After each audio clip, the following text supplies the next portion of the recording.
Do. This music is funkalicious. Sonic Rose. I love the random meteorites that like float about. It's like this is the most like expensive theme park ride ever. Where did It's they like- get the Where did they get the budget for all this? It's like you wish Disney was that cool. Ugh. Hey, Disney's still cool. It's like the most dangerous. Woohoo! I know this music is just rocking this. It That's like the best roller coaster in the world. is. It's so sweet. I mean, it's got rockets on it, for Christ's sake. I mean, again, it looks like you're out of space. I'm supposed to spend a fortune on this. Uh huh. I know that a lot of the Sonic games, like what the hell, like Hero glitch. Shadow, got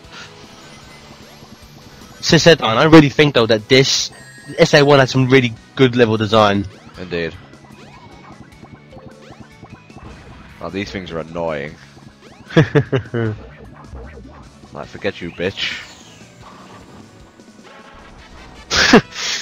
Hell yeah, strike!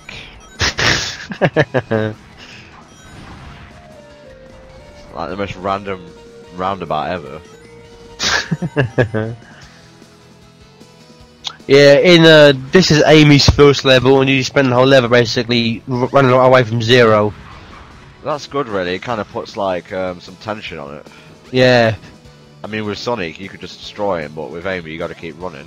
Well, it's weird though because like, you know, like I know that you meant to run away, but I would just always smack the bastard. You can only Like hit, I would go to. you can only hit him 3 times though. Yeah, and then I think he spacks out or something like that. Yeah.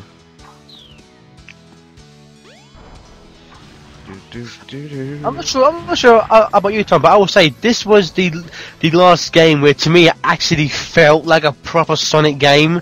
Because to me, if I'm honest, SA2, just to me, it seems like a good game that Sonic happens to be in.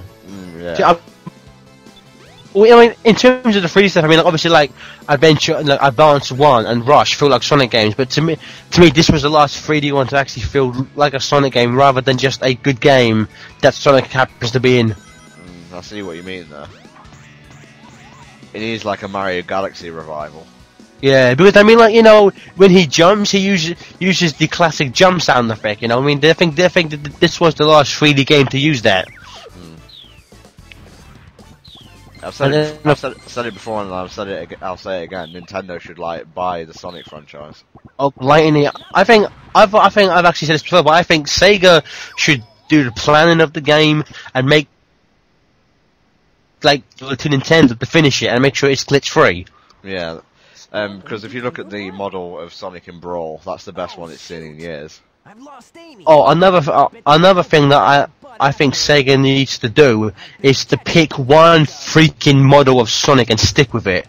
Yeah. He looks different in every game he's in. Ugh. It's just weird. It's like, you know, keep him the same. I mean, Mario always looked the same. Well, almost. Well, I mean, granted, he looks better in Sunshine than he does in like 64. But I mean, in terms of like promotional pictures, he always looks the same. Sonic actually has a different overall design in every game he's in. And I gotta say, Heroes was the worst one. He always it like his head was like 5 times the size of his body. Well, this is a classic stage. This was actually one of my favourite levels from this game. Yeah, the music's pretty rocking in this. Even though I could never tell what the guy was saying. Oh, in terms of hidden, this is actually one of my favourite things of all time about Sonic Adventure. In the intro movie, that plays obviously in the intro movie, when just before Open Your Heart kicks in, yeah. If you listen really, really carefully, you can actually hear somebody say, "Who gives a shit?" Really? That's the honest to God truth. I think it comes about the 50-second mark. You'll hear some like radio static. You'll hear like someone tuning in a radio. If you listen carefully, you can clearly hear someone say, "Who gives a shit?"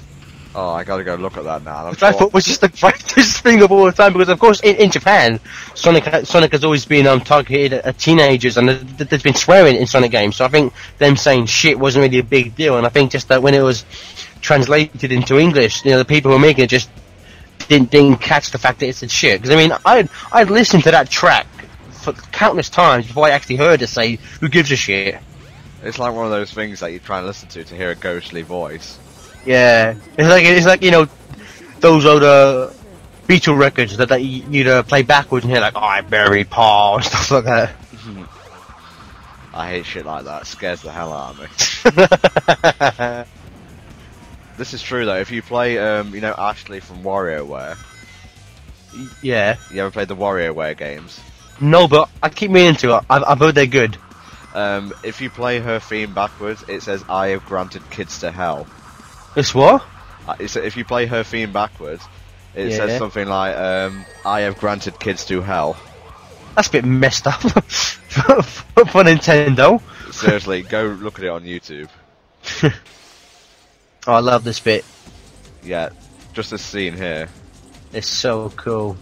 I could never get any of the things. I always ended up smacking the things. There's actually a mission here in mission mode where you have to collect like so many balloons. and if you miss one, you've got to restart the whole level. Well, another thing that SA1 started that has been carried into pretty much all the other 3D games is the theme of running towards the camera and something big in the back chasing you, which I like. That's been there since Crash Bandicoot. Since what?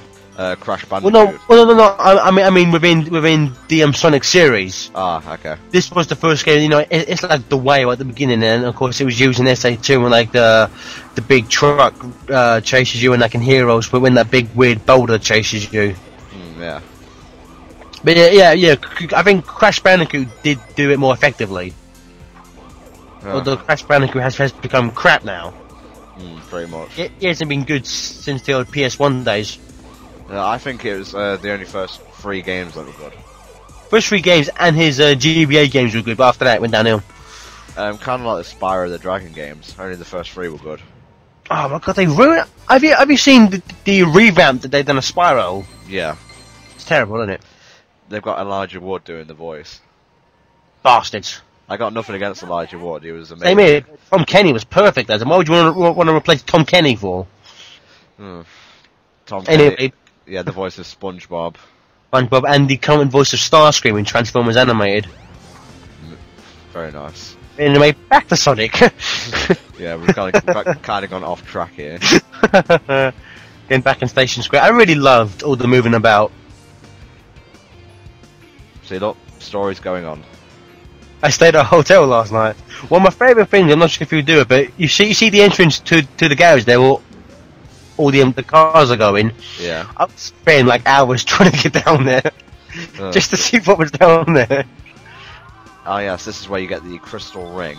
Yeah, which I never liked it because it made Sonic look like a bit of a pansy wearing this big bracelet. Oh, behave.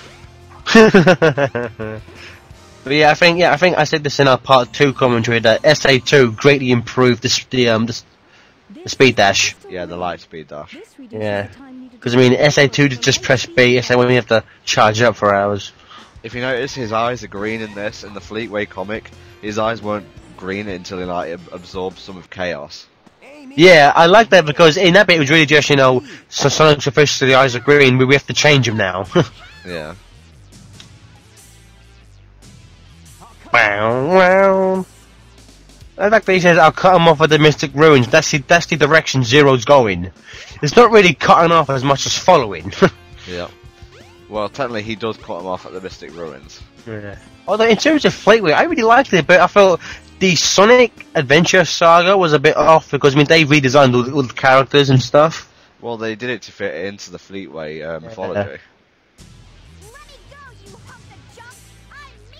I always thought this bit just made Sonic look cool. Yeah, he's like, yeah, bitch. Oh, squash, yeah. I love when he just jumps down. Even though this robot is like 5 times his size, Sonic would just beat the shit out of him. Yeah.